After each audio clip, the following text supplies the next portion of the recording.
మహాలక్ష్మమ్మ గారు, వారణాసి మహాలక్ష్మమ్మ గారు. ఆ మహాలక్ష్మమ్మ గారు వాళ్ళందరూ కూడా శ్యామలా కృష్ణ మండలిని స్థాపించి ఒక అద్భుతమైనటువంటి ఒక 108 అనుకుంటా పైనే చేశారేమో పున్నములు. పున్నమి అంటే సమస్త దేవతలు వచ్చి ఆ పూర్ణిమ చంద్రుణ్ణి ఆశ్రయించుకుని ఉంటారు. అటువంటి రోజున సుమారు 108 అనుకుంటాను వాళ్ళు అనుకున్నారు. ఆ రోజుల్లో వాళ్ళు చాలా సంప్రదాయబద్ధంగా శ్రీ విద్యా సాంప్రదాయంలో చక్కగా శ్రీచక్రార్చన చేసి 108 సార్లు శ్రీచక్రార్చన చేసినటువంటి దానిలో అద్భుతంగా పార్టిసిపేట్ చేసి భాగస్వామ్యాన్ని వహించినటువంటి సరోజిని గారు అసలు నన్ను అడిగితే ఆ శ్రీ విద్య ఎప్పుడైతే తీసుకున్నారో ఆవిడికి జన్మ అంటే అనేది లేదు. రెండవది ఇంకా జన్మ లేకపోవడానికి ఇంకా ఏమిటి ఆవిడ చేసిందంటే శ్యామలా కృష్ణ మండలిలో భాగస్వామ్యం వహించడం. ఏకోపి కృష్ణస్య సకృత్ ప్రణామ దశాశ్వమేధ అవబృధేన తుల్య. ఒక్కసారి కృష్ణ పరమాత్మ కనుక నమస్కారం చేస్తే కృష్ణా నీకు నమస్కారం, కృష్ణాయ తుభ్యం నమః అంటే 10 అశ్వమేధ యాగాలు చేస్తే ఒక యాగం చేయటం అంటేనే కష్టం. ఈవేళ ఇంత పెద్ద ఆర్గనైజ్ చేయడం అంటేనే దీని వెనకాల ఎంతమంది సహాయ సహకారాలు, ఆ తల్లి మీద ఉన్న గౌరవంతో ఈ అద్భుతమైనది చేయడానికి చాలా కష్టసాధ్యం. అటువంటిది అశ్వమేధ యాగం చేయడం అంటే ఎంత కష్టసాధ్యం. అటువంటిది 10 అశ్వమేధ అవబృధేన తుల్య. అశ్వమేధ యాగం చేసిన తర్వాత చివరికి అవబృధ స్నానం అని చేస్తారు ఒక యజ్ఞాంతంలో.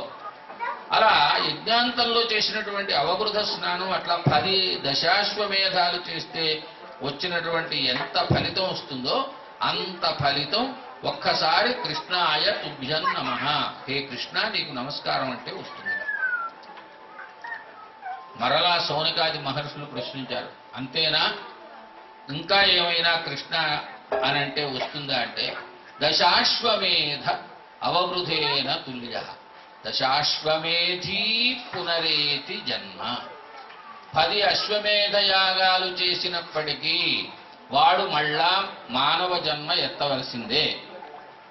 కానీ కృష్ణ ప్రణామీ, ఎవరైతే కృష్ణ పరమాత్మకు ఒక్కసారి నేను నీ దాసున్నయ్యా అంటాడో న పునర్భవాయ, మళ్ళీ వాడికి పుట్టుక అనేది లేదుటండి. వాసుదేవ వాసుదేవ వాసుదేవ.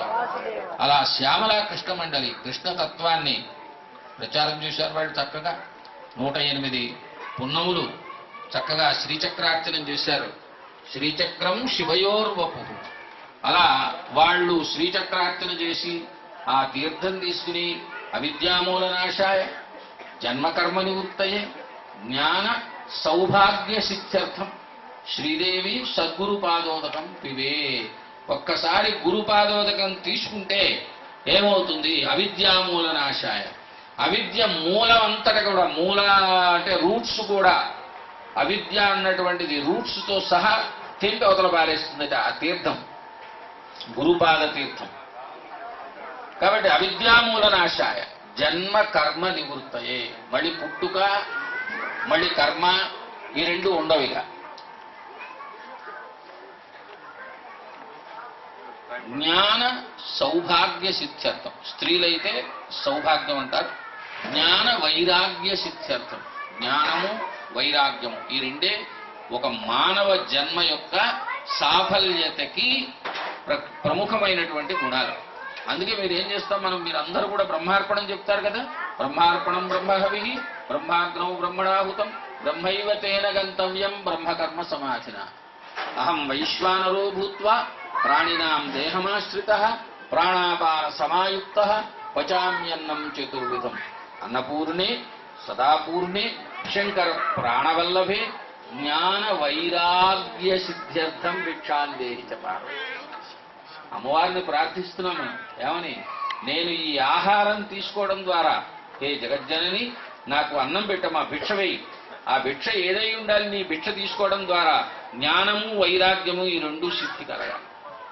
అలాగే ఈ గురుపాదోదకం పీత్వా పునర్జన్మన విద్య. అట్లా వాళ్ళు గురుదేవుల యొక్క ఆశ్రయణం చేసి గురుదేవుల ద్వారా శ్రీ విద్యని సంపాదించుకుని ఆ శ్రీ విద్య సంప్రదాయం ద్వారా 108 శ్రీచక్రార్చనలు చేసి తరించినటువంటి ఆ తల్లి.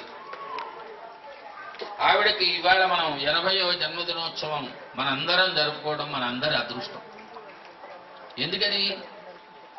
అటువంటి వ్యక్తుల్ని చూడటం, శ్రీచక్రార్చన చేసేటువంటి భాగ్యం కలగడం, కృష్ణనామస్మరణ చేసే భాగ్యం కలగడం. ఆ సంజీవరెడ్డి నగర్లో ఉన్నంత వరకు చాలా అద్భుతంగా వాడు 120, 108 ఎంతో పైనే చేశారేమో కూడా. అలా కృష్ణ తత్వాన్ని ప్రచోదన చేయడం, వ్యాప్తం చేయడం, ఇలా చాలా చక్కగా ఆవిడ దైహికమైనటువంటి శరీరం వచ్చినందుకు ఈ శరీరం ద్వారా ఈ భూమి మీద ఏవేవి వివాహాలు మరి శుభకార్యాలు అన్నీ చక్కగా జరిపి సంపూర్ణతని సాధించుకున్నటువంటి తరుణం ఇది. ఆవిడ మనవళ్ళు మనవరాళ్ళు మరి వాళ్ళ వివాహాలు వ్యవహారాలు ఇవన్నీ కూడా చక్కగా ఇక నాకు ఏమి అక్కర్లేదు అంతా బాగుంది అని. అలాగా ఆమెతో పాటు ఆమె పిల్లలకు కూడా ఒక చక్కని సంప్రదాయాన్ని ఏర్పాటు చేసింది ఆవిడ. మీకు గుర్తుందో లేదో, నాకు బాగా గుర్తు. స్వామీజీ సిద్ధి పొందిన సంవత్సరం మార్గశిర శుద్ధ ఏకాదశి గీతా జయంతి ఇక్కడ మనం ఈ బాబావారి గుళ్ళో పైన చేశాం. చేసినప్పుడు ఆవిడ బుర్రకథ చెప్పారు గీత మీద. అంటే ఒక చక్కని గాత్రం, ఆ సంస్కారం అంటాము దీన్ని. సంస్కారం అంటే ఏంటి? మన తల్లిదండ్రులుగా పిల్లలకి ఇవ్వవలసినటువంటి సంస్కారం ఏంటి అంటే, సంస్కారము అంటే ఒక చిన్న మార్పు. సంస్క్రియతే సమ్యక్ క్రియతే, చిన్న మార్పు. మనందరికీ తెలుసు, పాల ప్యాకెట్ వస్తుంది, ఒక గంట సేపు మనం దాన్ని కాయలేదనుకోండి ఏమైపోతుంది? పాల ప్యాకెట్ విరిగిపోతుంది. అదే వెంటనే రాగానే కాచామనుకోండి ఏమవుతుంది? ఆ పాలకి కొంతసేపు ఉండేటువంటి ఆ సంస్కారం అంటే పాలని వెచ్చజేయడం వల్ల ఒక 2 గంటల వరకు ఆ పాలు పాడైపోవు. అది సంస్కారం. ఆ పాలల్లో ఏం చేస్తున్నాం? ఒక చిన్న 2 చుక్కలు మజ్జిగ వేస్తున్నాం.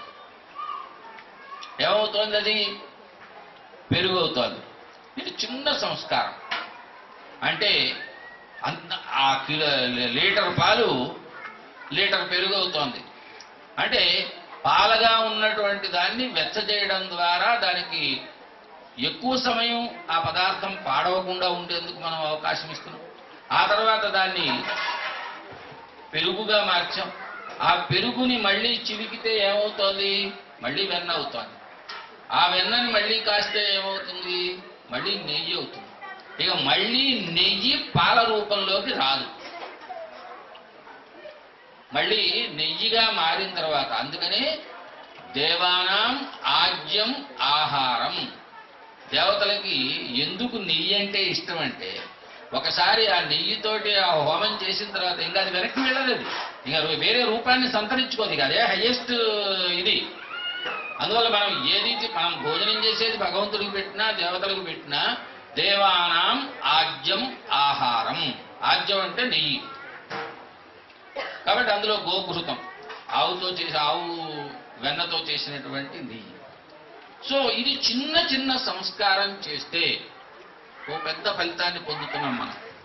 అలాగే ఆవిడ పిల్లలందరికీ కూడా చక్కని సంస్కారం. ఆ తర్వాత పిల్లలు కూడా ఆ మార్గంలో నడవడం, అది ఆమె చేసుకున్న పుణ్యం. పిల్లలు మన పద్ధతిలో నడవాలి అంటే ఇవాళ నడిచేటట్లు ఉన్నారా? దానికి కారణం